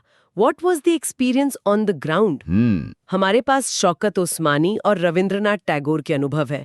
पहले शौकत उस्मानी की बात करते हैं, जो 1920 में वहां गए थे, क्रांति के ठीक बाद। शौकत उस्मानी का अनुभव अचंभे, हैरानी और प्रशंसा से भरा हुआ है। वो जो लिखते हैं उसे पढ़कर लगता है जैसे कोई किसी दूसरी दुनिया में पहुंच गया हो। क्या लिखते हैं वो? वो लिखते हैं, पहली बार हम यूरोपियंस को एशियाइयों के साथ खुलकर मिलते हुए देख रहे थे। ओह! हमें ये उस समय के कॉन्टेक्स्ट में समझना होगा। उस्मानी कॉलोनियल इंडिया से गए थे, जहां dogs and Indians not allowed जैसे बोर्ड आम थे। सही बात है, जहां नस्लीय भेदभाव रोजमर्रा की जिंदगी का हिस्सा था। एग्जैक्टली। ये सिर्फ राजनीतिक बराबरी नहीं थी, ये एक तरह का साइकोलॉजिकल लिबरेशन था। है ना? बिल्कुल। एक ऐसी दुनिया देखना जहां गोरे और दूसरे का भेद खत्म हो गया हो, जहां आपकी चमड़ी का रंग आपकी हैसियत तय न करता हो, ये तो किसी के दिमाग का पूरा सॉफ्टवेयर ही रीसेट कर देने जैसा अनुभव होगा। और यही यूएसएसआर की सबसे बड़ी सॉफ्ट पावर थी। उन्होंने एक सपना बेचा, एक ऐसी दुनिया का सपना जहां जन्म या नस्ल से आपकी कीमत तय नहीं होती। उस्मानी आगे लिखते हैं कि गरीबी के बावजूद लोग पहले से ज्यादा खुश और संतुष्ट थे। क्रांति ने उनमें आत्मविश्वास और निडरता भर दी थी। उन्हें इंसानियत का असली भाईचारा देखने को मिला। उनकी एक और बात बहुत स्ट्राइकिंग है। वो कहते हैं कि जाति या धर्म की कोई बाधा नहीं थी और हर मजदूर, किसान या सैनिक एक पेशेवर लेक्चरर की तरह भाषण दे रहा था। हाँ, और ये बहुत गहरी बात है। ये दिखाता है कि जिन लोगों को सदियों से चुप कराया गया था, जिन्हें कभी सुना नहीं गया था, उन्हें अचानक एक आवाज मिल गई थी। एम्पावरमेंट। एक एम्पावरमेंट का एहसास था। वो अब सिर्फ हुक्म मानने वाले नहीं, बल्कि बहस करने वाले, अपनी राय रखने वाले नागरिक बन गए थे। जो लोग हमेशा बैकग्राउंड में रहते थे, वो अब कहानी के सेंटर स्टेज पर थे। अब 10 साल आगे चलते हैं। 1930 में जब रविंद्रनाथ टैगोर वहां गए, वो एक युवा क्रांतिकारी नहीं थे, बल्कि एक नोबेल पुरस्कार विजेता, एक ग्लोबल इंटेलेक्चुअल थे। उनका नजरिया कैसा था? टैगोर का नजरिया ज्यादा विश्लेषणात्मक है, ज्यादा एनालिटिकल है, लेकिन वो भी बहुत गहरे तक प्रभावित हैं। अच्छा। वो पहली नजर में देखते हैं कि मॉस्को लंदन या पेरिस जैसा साफ सुथरा या स्मार्ट शहर नहीं है, लेकिन फिर वो महसूस करते हैं कि क्योंकि ये मजदूरों का शहर है। यहाँ सभ्यजनों मतलब जेंटलमैन की कोई खास अहमियत नहीं, सारी जगह मजदूरों की है। The power structure has been inverted. पृष्ठभूमि में रहते थे वे आज खुलकर सामने आ गए हैं। वो इसकी तुलना अरेबियन नाइट्स के जिन के काम से करते हैं। हाँ, जैसे किसी जिन ने रातों रात समाज को पलट दिया हो। बिल्कुल। और वो सीधे सीधे भारत से तुलना करते हैं जो उनके लिए सबसे ज्यादा मायने रखता है। वो कहते हैं कि 1 दशक पहले ये लोग भी हमारे अपने जनसमूह की तरह ही अनपढ़, असहाय और भूखे थे। वो इस बात से हैरान है कि कैसे कुछ ही सालों में उन्होंने अज्ञानता और लाचारी के पहाड़ को हटा दिया। हाँ। वो उस स्ट्रक्चरल चेंज को देख पा रहे थे जो सिर्फ 10-12 साल में हुआ था। आप सोचिए, टैगोर ये बात 1930 में कह रहे हैं। हाँ, भारत को आजाद होने में अभी 17 साल बाकी थे और हमारे यहाँ लाखों लोग वैसी ही गरीबी और लाचारी में जी रहे थे। हाँ, अब उनकी हैरानी और शायद थोड़े से अफसोस को महसूस कर सकते हैं। ये दोनों अनुभव तो बहुत पॉजिटिव है। इन्हें पढ़कर तो ऐसा लग रहा है मानो कोई स्वर्ग, कोई यूटोपिया बन गया हो। लेकिन ये कहानी का सिर्फ एक पहलू है ना? बिल्कुल। हमारे सोर्स का दूसरा हिस्सा एक अलग, ज्यादा स्याह तस्वीर दिखाता है। ये लोग उस्मानी और टैगोर अपनी इस प्रशंसा में क्या देखने से चूक गए? और यही सबसे जरूरी सवाल है। ये अनुभव सच थे, लेकिन अधूरे सच थे। अधूरे सच। उस्मानी और टैगोर ने वो देखा जो सतह पर था, समानता का एहसास, शिक्षा में प्रगति, आम आदमी का आत्मविश्वास। लेकिन वो उस मशीनरी को नहीं देख पाए जो इस सब के पीछे काम कर रही थी। सोर्स के मुताबिक वो दमनकारी नीतियां मतलब रिप्रेसिव पॉलिसीज और नागरिकों को आवश्यक स्वतंत्रता से वंचित डिनाइड एसेंशियल फ्रीडम्स करने वाली सच्चाई को नहीं देख पाए। तो ये जो दमनकारी नीतियां थीं, ये असल में दिखती कैसी थीं? क्या हम स्टालिन के पर्जेस की बात कर रहे हैं या रोजमर्रा की जिंदगी में भी इसका असर था? दोनों ही। बड़े पैमाने पर तो स्टालिन के दौर में राजनीतिक विरोधियों या जिन पर सिर्फ शक होता था, उन्हें गुलाग यानी साइबेरिया के लेबर कैंप में भेज दिया जाता था, जहां लाखों लोग मारे गए। ओह! लेकिन आम नागरिक के लिए इसका मतलब था कि आप सरकार के खिलाफ कुछ बोल नहीं सकते, अपनी मर्जी का कुछ लिख पढ़ नहीं सकते। एक सीक्रेट पुलिस थी जो हमेशा नजर रखती थी। मतलब जिस सिस्टम ने एक मजदूर को आत्मविश्वास दिया कि वो एक लेक्चरर की तरह भाषण दे, उसी सिस्टम ने ये भी सुनिश्चित किया कि अगर उस भाषण में पार्टी लाइन से अलग कुछ भी कहा गया तो उसे गायब कर दिया जाएगा। ये एम्पावरमेंट एक बहुत बड़ी शर्त के साथ आती थी। ठीक यही बात। वो जो एम्पावरमेंट उस्मानी ने देखा था, उसकी एक शर्त थी, आपको पार्टी लाइन में ही रहना होगा। ये वो कीमत थी जो उस तथाकथित बराबरी के लिए चुकानी पड़ रही थी। जो चमक दिखाई दे रही थी, उसके पीछे एक बहुत बड़ा अंधेरा था। तो दुनिया को और खासकर दुनिया भर के समाजवादियों को ये अंधेरा कब दिखाई देना शुरू हुआ? कब इस सपने पर से पर्दा उठा? 1950s के दशक तक, खासकर स्टालिन की मौत के बाद, खुद सोवियत संघ के भीतर और बाहर समाजवादी आंदोलन में भी ये स्वीकार किया जाने लगा था कि सोवियत संघ में सब कुछ ठीक नहीं है। अच्छा। जब ख्रुश्चेव ने 1956 में अपनी सीक्रेट स्पीच में स्टालिन के अपराधों का खुलासा किया, तो पूरी दुनिया हैरान रह गई। एक समाजवादी देश के रूप में यूएसएसआर की अंतर्राष्ट्रीय प्रतिष्ठा में भारी गिरावट आई।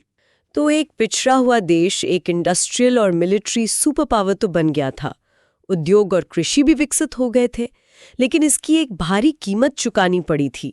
हाँ, और वो कीमत थी नागरिकों की आज़ादी, freedom of expression, freedom of thought. विकास और तानाशाही साथ साथ चल रहे थे। लेकिन क्या इससे समाजवाद का विचार ही खत्म हो गया? क्या लोगों ने कहा कि यह आइडिया ही फ्लॉड है? नहीं, विचार खत्म नहीं हुआ। और ये बहुत दिलचस्प पॉइंट है जो सोर्स उठाता है। क्या? समाजवादी आदर्शों का सम्मान यानी बराबरी, न्याय और शोषण से मुक्ति का विचार वो अभी भी लोगों के बीच जिंदा था। हुआ ये कि सोवियत मॉडल डिस्क्रेडिट हो गया। मॉडल डिस्क्रेडिट हुआ, आइडिया नहीं। एग्जैक्टली। लोगों ने इस विचार पर फिर से सोचना शुरू किया।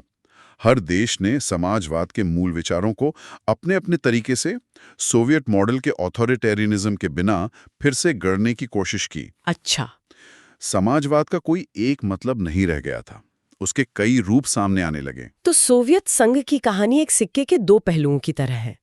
एक तरफ वो उम्मीद, बराबरी और तेजी से हुआ विकास जो टैगोर और उस्मानी जैसे लोगों को खींच रहा था, और दूसरी तरफ आज़ादी की वो कीमत जो इसके लिए चुकाई गई। और ये सवाल आज भी उतना ही जरूरी है। विकास और व्यक्तिगत स्वतंत्रता के बीच सही संतुलन क्या है? एक समाज सामूहिक भलाई के लिए व्यक्ति की कितनी आज़ादी को सीमित कर सकता है? सही बात है। सोवियत प्रयोग हमें यही सोचने पर मजबूर करता है कि क्या एक महान लक्ष्य को पाने के लिए किसी भी साधन का इस्तेमाल सही है? ये एक ऐसा सवाल है जिसका जवाब हर समाज को, हर पीढ़ी को खुद ढूंढना पड़ता है। ठीक है, तो हमें उम्मीद है कि आपको कक्षा 9वीं एनसीईआरटी भारत और समकालीन विश्व के अध्याय 2 यूरोप में समाजवाद एवं रूसी क्रांति पर हमारी आज की चर्चा पसंद आई होगी। यूपीएससी विषयों पर ऐसी और चर्चाओं के लिए द यूपीएससी पॉडकास्ट चैनल को सब्सक्राइब करें। धन्यवाद। जय हिंद।